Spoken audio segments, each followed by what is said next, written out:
Hello everyone, welcome to my channel. दोस्तों, मेरे channel में आप सभी का स्वागत है और जो नए सब्सक्राइबर है उनका हार्दिक अभिनंदन है। दोस्तों, कितने दिनों बाद मैंने ये सेंटेंस बोला है ना। और हम लोग आज सुबह सुबह अर्ली मॉर्निंग जबलपुर पहुंच गए हैं। हमारी ट्रेन 4:10 पे एकदम आ गई थी रेलवे स्टेशन पे। और हम लोग 5:30 तक या 5 o'clock है ना, नहीं 5:30 हो गया था हम लोग को घर आते आते, क्योंकि ऑटो वगैरह मिल नहीं रहे थे इतनी सुबह सुबह। तो बस हम लोग सकुशल घर आ गए हैं।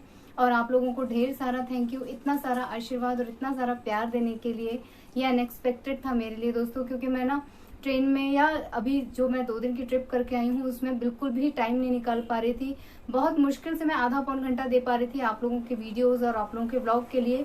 और सबसे ज़्यादा जो मुझे इरिटेटिंग लग रहा था वो नेटवर्क प्रॉब्लम लग रही थी। हमारे होटल में भी नेटवर्क नहीं ठीक से पकड़ रहा था, इवन स्टेशन पे भी नहीं, ट्रेन में भी नहीं। हम लोग इतने परेशान हो गए थे। हमारे पास 3 नेटवर्क थे लेकिन हमारा कोई भी नेटवर्क ठीक से वर्क नहीं कर रहा था। तो जब किसी रेलवे स्टेशन पे ट्रेन रुकती थी उस टाइम पे मैं जो है चेक करती थी, तब वो पकड़ रहा होता था। तो मैं फटाफट एक दो वो ईयरफोन लगा के मैं देख लेती थी और कमेंट्स के रिप्लाई कर दे रही थी। लेकिन मुझे बिल्कुल पता नहीं चल रहा था कि ये रिप्लाई जा रहे हैं कि नहीं जा रहे हैं। और मैंने इधर बीच नोटिस किया कि मेरे एक सब्सक्राइबर हैं, उन्होंने एक वीडियो डाला था कि वो किसी किसी वीडियो पे जो है कमेंट कर रही हैं या कुछ भी शेयर कर रही हैं, कोई भी बात, वो कमेंट पोस्ट नहीं हो रहा है। ये सेम प्रॉब्लम मेरे साथ भी हो गई कि मैं खुद के ही वीडियो पे जो कमेंट रिप्लाई करती हूँ वो मैं सुबह से मैं नोटिस कर रही हूँ कि मैं इस बंदे को तो 3 बार कर चुकी हूँ, ये कमेंट जा कहाँ रहा है। तो वो प्रॉब्लम मेरे साथ भी हो रही है, मतलब ये सभी के साथ इधर भी शायद हो रही होगी। तो ये कॉमन प्रॉब्लम है। तो जिन लोगों ने मेरे वीडियोस पे कमेंट किया है और मेरा उनको रिप्लाई नहीं पहुंचा है, जो मैं स्माइल और हाथ जोड़ के कमेंट करती हूँ, वो मैं यहाँ वीडियो के जरिए कर दे रही हूँ दोस्तों। और ये प्रॉब्लम कब तक चलेगी, क्यों चलेगी, मैं कुछ नहीं जानती हूँ। तो वैसे भी दिल से धन्यवाद तो मैं करना ही चाह रही थी। हमारी एक तो इतनी अच्छी अच्छी यात्रा हुई है, हमें इतने अच्छी तरीके से दर्शन हुए हैं।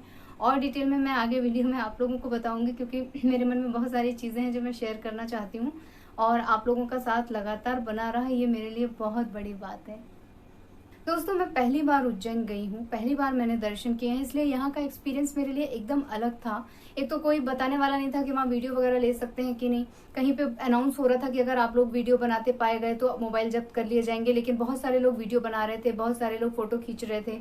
तो मुझे समझ में नहीं आ रहा था, तो मैं भी चोरी चोरी सब वीडियो वगैरह बना रही थी। और जब मुझे पता चला कि हम भगवान के नज़दीक तक नहीं जा सकते हैं, मुझे पहले लगा कि शायद यहाँ रुद्राभिषेक लगातार हो रहा है, इस वजह से ये रिस्ट्रिक्शन है। लेकिन विवेक जी ने बताया कि वो इससे पहले भी जितनी बार आए हैं उन्होंने दूर से ही दर्शन किए हैं, पास जाने की अनुमति वहां पर नहीं होती है। आप अगर जल और बेलपत्र वगैरह लेके गए हैं, कुछ भी फ्लावर वगैरह लेके गए हैं, तो वो आप भगवान पे नहीं अर्पित कर सकते हैं। वहां जगह जगह हुंडियां बनी हुई हैं, आप उसमें डाल दीजिए। वहीं से वो पंडित चीर के प्रसाद भी दो वहीं परात में भर लेते हैं और वहीं के वहीं आपको, मतलब इन शॉर्ट में अगर मैं बोलूं तो आप जो है डायरेक्ट ना तो नंदी बाबा से मिल सकते हैं, ना ही आप भोले बाबा से मिल सकते हैं, महाकाल से मिल सकते हैं। तो मुझे बहुत ज्यादा निराशा हुई और मैं बहुत ज्यादा सैड हो गई थी ये चीज देख के। जब मैं मंदिर से बाहर निकल के आई हूँ ना, तो मैं बहुत अपसेट थी।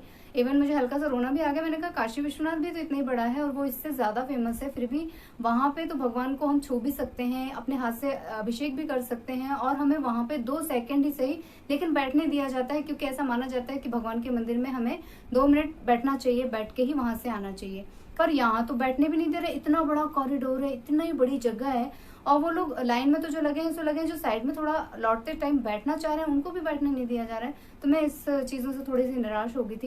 लेकिन विवेक जी ने कहा नहीं, यहाँ का यही रूल है और यहाँ पे इसी तरह होता है, इसलिए तुम्हें अजीब लग रहा है पर मुझे नहीं लग रहा, क्योंकि मैं हमेशा से 2-3 बार आया हूँ और ऐसे ही हमारे दर्शन हुए हैं। खैर, समहाउ मैं बहुत ज्यादा व्यथित थी और मेरा बहुत ज्यादा निराशा मतलब मुझे आ गई थी। तो वहां पे और भी बहुत सारे सिद्ध मंदिर थे प्राचीन काल के, जो अहिल्याबाई ने बनवाए हैं, तो वहां पे भी विवेक जी लेके गए।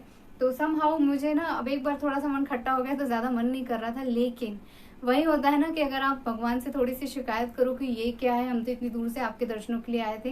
तो वहीं पे एक गर्भगृह में एक पंडित जी बैठे थे और सडनली हम लोग जैसे ही उस मंदिर में पहुंचे, विवेक जी ने कहा उत्कर्ष को यहाँ के दर्शन जरूर कराओ, ये बहुत प्राचीन शंकर भगवान की पिंडी है। और जब हम वहां पहुंचे सडनली लाइट चली गई। तो मैंने कहा कि लगता है भगवान ही नहीं चाहते कि हम यहाँ पे दर्शन करें।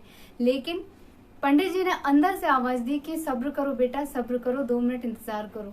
तो हम लोग रुक गए और फट से लाइट आई है और उन्होंने हमें गर्भगृह में बुलाया और बहुत अच्छे से संकल्प दिला के हम तीनों से पूजा कराई उन पंडित जी की, शंकर भगवान की।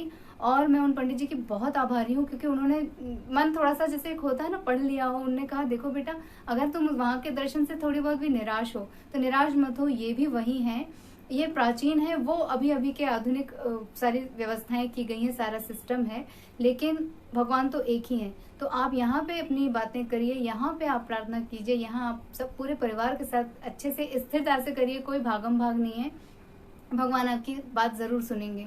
और एक चीज मैं और आप लोगों के साथ शेयर करना चाहूंगी कि जब मैं वहां से दर्शन करके लौट रही थी तो हम लोगों को 3 किलोमीटर लगभग नंगे पैर चलना था, तपती जमीन में, मतलब हम लोग को 1:30 बज गया था, तेज चिलचिलाती धूप थी और चिकना फर्श, मार्बल का फर्श था दोस्तों। आप समझ सकते हैं कि उस पर चलना कितना मुश्किल हो रहा था।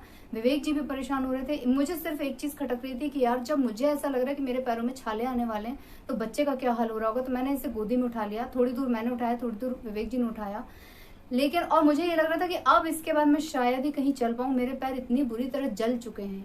और जब हम होटल लौट के आए हैं दर्शन करके, हमने लंच किया है, मैंने रेस्ट किया है, मैंने देखा ना कहीं पैर मेरे लाल हैं, ना मुझे कहीं कोई तकलीफ है, ना कहीं कोई दर्द है। मतलब ये पहला एक्सपीरियंस है, जब उस पर मैं चल रही थी तो मुझे लग रहा था कि अब कुछ नहीं होने वाला भैया, अब तो पैर जल गए।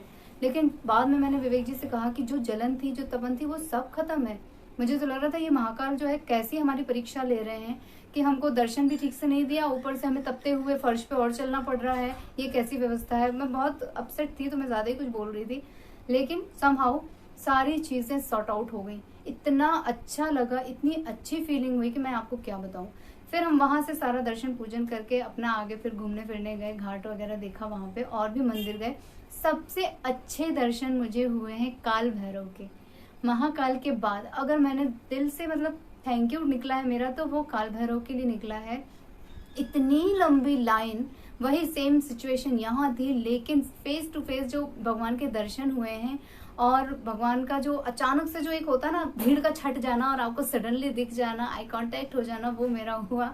तो मुझे बहुत अच्छा लगा। इवन नंदी जी तक भी हम लोग पहुंचे और वहां पे उनको प्रणाम किया। और वहां पे जो है काल भैरव में मदिरा चढ़ाई जाती है, तो हम लोग वो सब कुछ नहीं लेके गए थे दोस्तों, क्योंकि हम प्रसाद भी नहीं ग्रहण कर सकते, तो हम वो सब कुछ नहीं ले गए थे। लेकिन बाहर बहुत सारे लोग वहां पे थे, और वो लोग हम लोग को पूरा मंदिर का वो बताते भी जा रहे थे लाइन के थ्रू कि देखिए यहाँ पे 1008 दिए जलते हैं, यहाँ ये होता है। तो हम लोग लाइन में लगे लगे वो सारी चीजें एंजॉय कर रहे थे। और जहाँ हम लोगों को महाकाल में 2.5 घंटे लगे हैं, यहाँ पे हम लोगों को मुश्किल से 20 मिनट में पूरा हम लोगों का हो गया दर्शन पूजन सब कुछ। तो ओवरऑल कहीं ना कहीं मैं जब सुबह दर्शन के बाद बहुत ज्यादा अपसेट थी, वो भगवान ने सुन ली। उसके बाद के 4-5 मंदिरों में हमें ऐसे इतने अच्छे अच्छे दर्शन हुए हैं, इतने अच्छे अच्छे लोग मिले हैं, इतने इत्मीनान से हमने पूजा की है कि मुझे बहुत अच्छा लगा। सो यही मेरा एक्सपीरियंस था। मैं हमेशा बोलती हूँ ना कि जब भगवान से कोई बात मैं कहती हूँ तो वो सुनते हैं, ये मुझे वहां भी महसूस हुई। फिर उसके बाद कुछ ना कुछ प्रॉब्लम तो देखिए लगी ही रहती है, कहीं कुछ प्रॉब्लम, कहीं कुछ प्रॉब्लम, कहीं पानी, कहीं कीचड़, कहीं कुछ, वो सब तो छोटी मोटी प्रॉब्लम है। मेन बात यही थी कि मैं जा रही हूँ दर्शन करने, मेरा एकमात्र उद्देश्य था दर्शन। दूसरा, विवेक जी को अवार्ड लेते मुझे देखना था, पहली बार लाइफ में मैं देखने जा रही थी, तो मैं बहुत ज्यादा एक्साइटेड थी। वहां भी हमारा इतना अच्छा सम्मान हुआ, मतलब मैंने तो कुछ किया भी नहीं है, लेकिन इतने सारे लोग वहाँ पे, हर स्टेट से 2-2, 3-3 लोग आए हुए थे जिन्होंने कुछ ना कुछ अचीवमेंट किया हुआ है, उनको भी अवार्ड दे रहे थे। इंटरनेशनली बहुत सारे लोग जो वर्क करते हैं वो आए हुए थे, इंडियन ही थे, लेकिन वो बाहर जाके भी चीज़ें करते हैं, विदेश में भी जाके चीज़ें करते हैं, तो वो लोग आए हुए थे और उन्होंने विवेक जी को बहुत अप्रिशिएट किया। और विवेक जी अपने साथ साथ मेरी बातें भी, मेरा परिचय भी दे रहे थे। तो सबने एज यूजुअल एक ही बात पूछी कि बेटा अगर आपका इतना अच्छा एकेडमिक है तो आप घर पे क्या कर रहे हो। तो अब मैं सबको क्या बोलूं, तो मैंने बस एक ही बात कही कि अगर मैं अपने एकेडमिक को देखती तो विवेक जी शायद यहाँ तक नहीं पहुँचते। तो उनके साथ जो उनके घर वाले आए थे वो भी इस बात से एकदम सहमत थे। उन्होंने कहा सही कह रहे हो बेटा, हम लोग भी घर वालों के सहयोग के बिना ये अचीवमेंट नहीं मिलता है। वहाँ का गेट टुगेदर भी हमारे लिए बहुत मेमोरेबल रहा। किसी का बच्चा नहीं आया था और हमारा बच्चा हमारे साथ गया था, तो सबने इससे बहुत ज्यादा प्यार किया कि अरे आपका बच्चा बहुत एक्टिव है, आपका बच्चा बहुत होशियार है। अब इसने क्या होशियारी उतनी देर में उन लोगों को दिखा दी, हमें तो समझ ही नहीं आ रहा था, क्योंकि हम लोग तो सीधे बैठे थे भाई, हमें जो चेयर अलाउ की गई थी, हमारा जो नंबर था, हम उस पर बैठे हुए थे। अब बीच में ये जाके क्या क्या कर रहे थे, ये सारी गतिविधियां वो लोग देख रहे थे। और मुझे बस इतना याद है कि उत्कर्ष जाके अपने पापा की फोटो और वीडियो एकदम चैतन्यता से ले रहे थे कि कब पापा का नाम अनाउंस हो रहा है, कब क्या हो रहा है, तो बिल्कुल अलर्ट थे। तो हो सकता है यही चीज़ें लोगों ने नोटिस की हो। और बाकी इनका जो एक हमेशा चलता रहता है ना, गाना बजाना, कुछ ना कुछ इनकी एक्टिंग चलती रहती है, शायद इस वजह से भी ज़्यादा अप्रिशिएट कर रहे थे। ओवरऑल हम तीनों को वहाँ बहुत प्यार मिला, हम लोगों को बहुत सारा आशीर्वाद मिला है दोस्तों। और बस इसी आशीर्वाद की मैं उम्मीद करती हूँ, इसी आशीर्वाद की मैं कामना करती हूँ आप सबसे भी।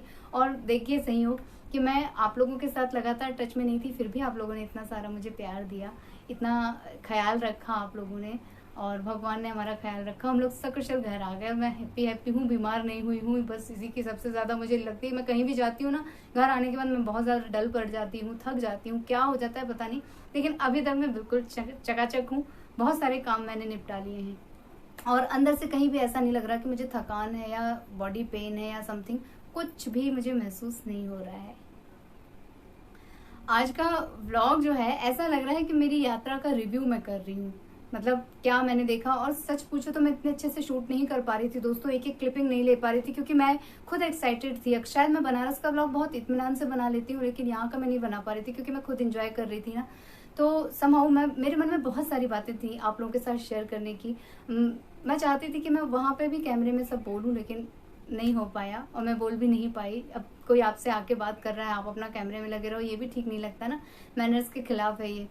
तो बहुत सारी बातें अभी और भी हैं, लेकिन मुझे लगता है कि आप लोग बोर हो जाएंगे अब, क्योंकि मैं तो जब आप लोगों से बात कर रही हूँ ना, तो मेरे अनकॉन्शियस माइंड में वो सारी चीज़ें चल रही हैं, वो सब कुछ मुझे याद आ रहा है, लेकिन आप लोगों ने तो वो चीज़ें महसूस नहीं की हैं, तो आप लोग बोर हो जाएंगे दोस्तों। आज का व्लॉग मैं यहीं पे एंड कर रही हूँ। रेसिपी तो मैं बनाऊंगी, लेकिन अगर ये व्लॉग बहुत लंबा हो जाएगा तो उसमें ऐड नहीं करूंगी, और अगर व्लॉग लंबा नहीं होगा तो मैं उसमें ऐड कर दूंगी दोस्तों। तो आप लोग एंजॉय भी कीजिएगा मेरी रेसिपी को।